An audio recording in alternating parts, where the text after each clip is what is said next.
So this video has been over 2 years in the making. I started a tournament for viewers in my virtual club on chess.com in February of 2024. It was a daily tournament where each player gets 3 days to make their move, which resets every time it's their turn. Each round advanced the top 2 players from each group, and the final round just finished up earlier this year in February of 2026. The games were all really fun to watch, and even though it went on way longer than I expected, it was really cool to see the community connecting through chess. First of all, I want to say a big congratulations to the tournament winners. Tied for first place, we had Chess Openings YouTube and Sith Sky Lord. In second place, we had Bauk. And in third place, we had Rohit Raj. So well done, folks, and well done to all who stuck with it for as many rounds as you were able over the last 2 years. But now, on to the moment you've all been waiting for.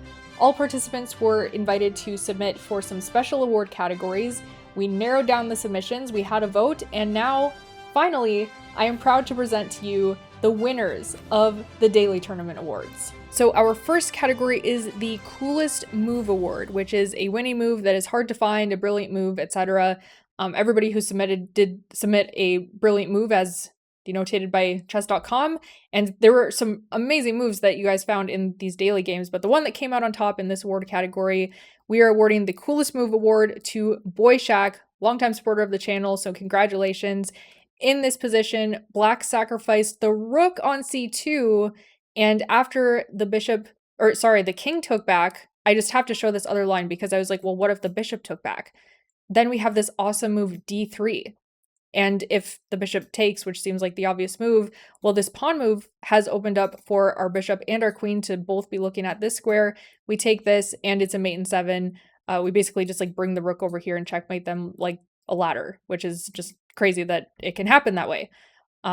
But that all started with this initial rook sacrifice. And in the game, white took with the king, not the bishop. Black brings in the other rook. The bishop blocks.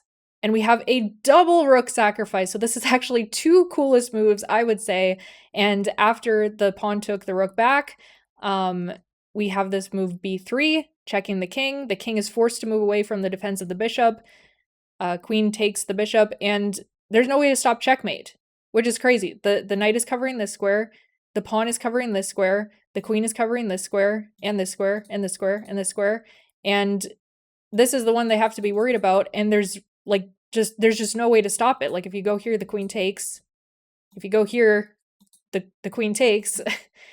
And so after white made a move, it's just checkmate right there on the board. So 2 brilliant rook sacrifices for a fantastic finish to this game. Well done, Boy Shack. Definitely earned the Coolest Move Award here. So next we have our Lesson Learned Award, which is an instructive loss. So it was somebody who they had to submit a game that they lost, and they had to explain their mistake and what they learned. Because even when you lose in chess, you're going to lose like 50% of the time.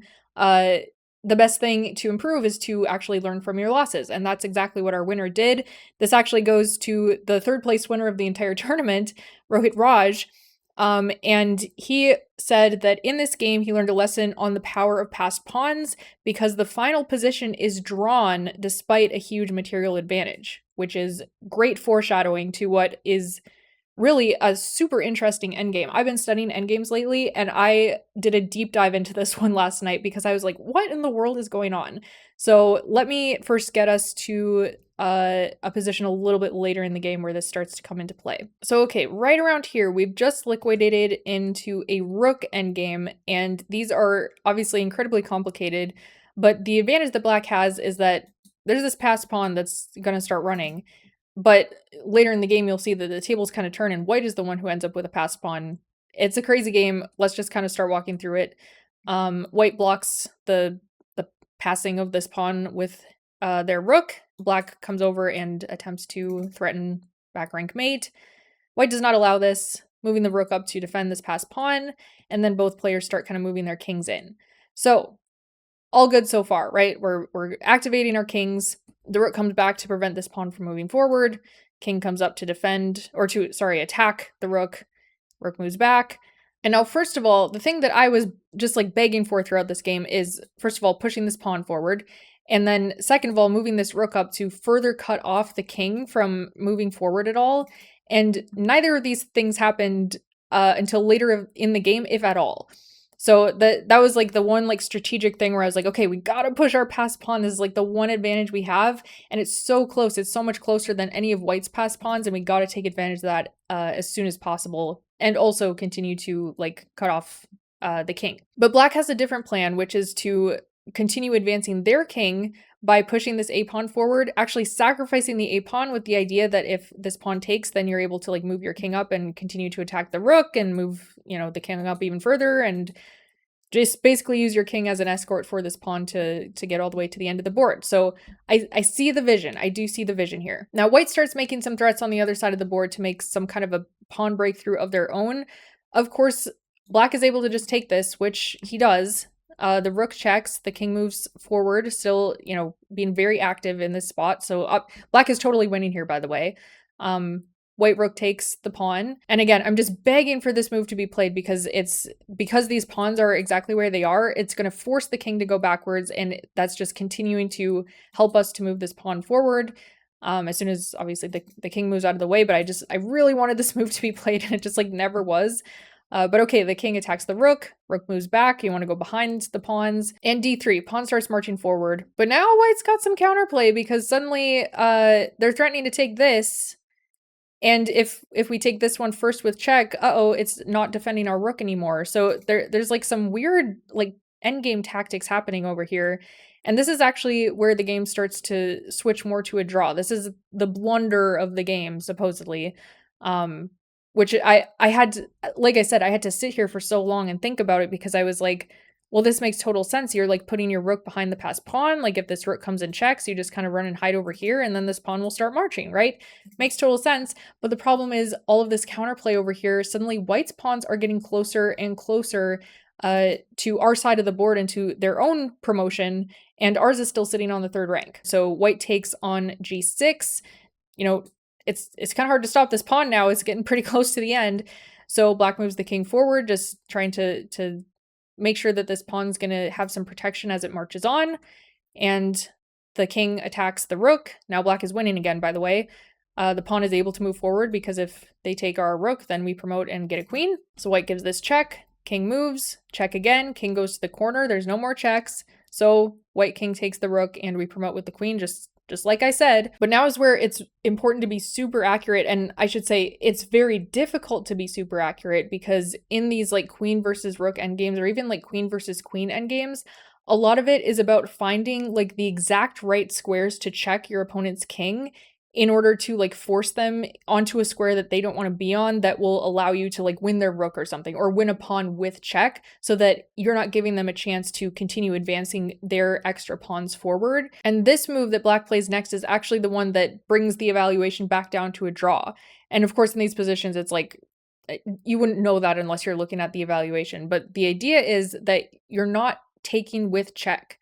And so White basically gets a turn to be able to do what they want, which is move the king down and start protecting this pawn, giving it, you know, a clear path forward, kind of like we were doing up here, right? White, once they get their king down here, is going to have two defenders on this square, the king and the rook, and we're only going to have one attacker because our king is off in the middle of nowhere. But your best bet in this situation is just to start checking. As White, by the way, you want to continue to be like making these threats and know that it might not be so bad if you can make enough threats, get this pawn forward enough, make sure that your rook and your king are not going to get forked. And as Black continues to clean up, you know, checking the king and now pinning this pawn so that the pawn can't move, you know, trying to do all the right things here.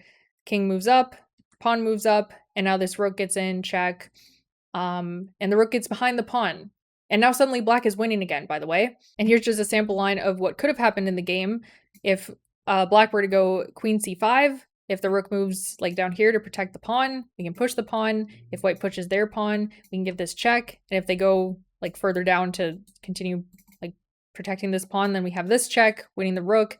Like there's all these kinds of tactics that you constantly have to be looking out for, and it's very hard to see in advance. But back to the actual game, we have this, okay, rook g1, we have queen h4 check, and the king moves down, queen d8, pawn moves down, we start getting these checks. And now Black, I think, is doing the right thing here. It's back to a draw again, but pushing this pawn because this one can't promote because we would just take it, and Now white moves out of the way, pushing the pawn again, because if this pawn goes, we can take and get a new queen.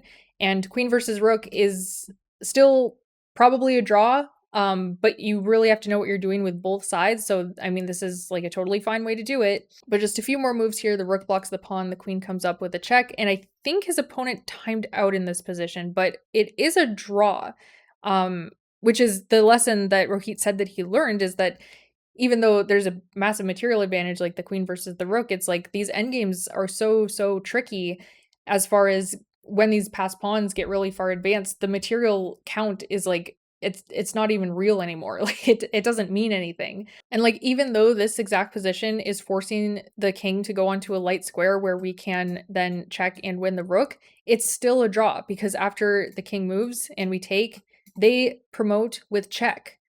And now suddenly they're the ones checking us, and is really hard to escape. Even though we've got this extra pawn, white obviously has to be like super careful to do the right checks and everything, which is not exactly easy. We've seen grandmasters mess these kind of things up, but according to the computer, this is still a draw. So then you start checking your opponent into oblivion, and hopefully you're able to make some kind of repetition here. But yeah, this endgame was like super fascinating to see. Big congrats on winning this category. I think this was a great lesson learned, and it's a good reminder to all of us that we gotta study our endgames. So finally, we have the Strategy Master Award, which I described as: you built up the pressure until the game broke in your favor, and the submission must explain a long-term plan and why it worked. And after the voting, this Strategy Master Award has been given to C. Holmes 0808. Congratulations, you've been voted the Strategy Master. We are going to take a look at this game and also a look at C. Holmes' analysis. He said, "My overall strategy was to pressure my opponent by launching an early kingside attack and limit the mobility of his kingside pieces. This forced him to spend time guarding against my kingside pawns advancing to promote." Okay, so there's more after that, but first let's take a look at this early phase of the game. So we have the white pieces playing an e4 opening and gaining some space right away over on the king side. And in the center, I really like this. Takes, knight d2, allowing the capture of this pawn, c3 pushing the queen away, and recapturing this pawn, developing pieces as a way to defend. I like that a lot. This knight is kind of, it's not forced to go to the edge of the board, but I guess they just didn't want to go here because they were afraid of getting trapped. But also you could just go back here. But anyway, queen e2, g6, still developing some pieces and attacking at the same time. This is a pretty common mistake, is you bring your queen out kind of early and then you're not really sure what to do with it, and it keeps kind of getting kicked around, whereas white has all of their pieces out already. Black is struggling over here. They're ready to develop this piece as well, but this piece is, the knight is on the side of the board, which is not where you want your knight to be. And white's pieces are extremely active. And now here's this kingside pawn attack that he was talking about. So pushing with g4, forcing the bishop to capture, or I guess it could have gone back, but okay, captures, recapturing with the bishop. These bishops are super strong, right? They're looking out in both directions in this kind of V formation, and once these pawns move forward, they're going to be even stronger. e6, probably preventing that f5 move I was just arrowing at. Bringing the queen out now. The one thing is like, okay, we got to castle our pieces, guys, but okay, queen comes back, castles. Okay, we got there. And this castles move is also nice because it prevents black from castling this way, which is the only way they were allowed to castle. So now they have to develop the bishop. Other rook moves into the game. So this is awesome. Just like activating all of your pieces, getting them all involved. The knight goes back. I guess he wants to reroute this way and decided he didn't really like life on the side of the board. But we really got a castle here. That's kind of the main thing we're missing, because all of these pieces in the center of the board are going to make this king's life miserable if he stays in the center. So bishop d4, knight reroutes where it wants to go, and now we have this f5 move, right? This is what I was really hoping for, which is awesome. We're pushing forward, we're taking advantage of this king's terrible placement in the center, and we're breaking down the structures where he wants to castle. And this, by the way, is at the cost of this pawn, because once this pawn moves out of the way, it's only defended once by the bishop and it's attacked twice. So black captures the pawn, queen moves back. This is also a great lesson. You don't have to just take. This bishop is super strong right now. It's pinning the knight, so the knight can't move, because then we would take the rook behind it. And it's also just a strong piece in general because it's like right in the middle of the board. Bishop d6. Okay, now we takes. and now we start cashing in on this pawn situation we've got here. So another one of these situations where the passed pawn is super powerful, except this time it's not in the end game, it's in the middle game. It is defending some very important squares on the 7th rank, and white takes advantage of this right away by bringing the rook up to the 7th rank, attacking the queen and forcing it to move. So hold on, I got all wrapped up in this game and I forgot to read the rest of the analysis. So right, okay, his opponent is forced to spend time guarding against my kingside pawns, advancing to promote. And after completing this phase of the game, I switch my focus to the queen side, where I utilize prophylaxis to restrict the movement of the knight, which is exactly what we saw, right? The knight was kind of forced to go back and reroute to a better spot. This forced my opponent to use more time trying to coordinate his pieces and was unable to castle. That's a very important thing. He was so busy worrying about all of white's attacks that black never actually got his king to safety, which is why this whole situation that you're seeing is happening. With my pieces coordinated on both wings, my attack succeeded as I was able to break through on the king side with a pawn break and follow it up with a series of checks that led to checkmate. And that's what we're about to see. So we get all the pieces coordinated down the center and get that rook to the 7th rank. I think that's super important, is getting that rook there, really restricting the king's movement. And now following it up with check. So, okay, check from the bishop. King has to move. Check from the pawn. King has to move. And queen f7, checkmate. We don't even worry about promoting this pawn, even though we could, and win a rook because we have checkmate on the board. This is an awesome final position. This whole game was really nice, just using like the basics of chess, like develop your pieces, getting your king to safety eventually and taking advantage when your opponent isn't getting their king to safety, and then just looking for all of your checks, right? Getting your pieces involved, breaking through with your pawns, playing on both sides of the board, like he said, like, you know, pushing the pawns on one side, restricting opponent's pieces on the other side, and then eventually cashing in and getting that checkmate. Again, a big congratulations to the winners, and thank you again to all who participated, whether you submitted for an award or just played in the tournament. I really appreciate you taking part. If you'd like to get involved in future community events like this, I promise in the future they will not take a full 2 years. I'll put the link to join my club in the description. Thanks so much for watching. Don't forget to subscribe if you're new around here, and I will see you soon.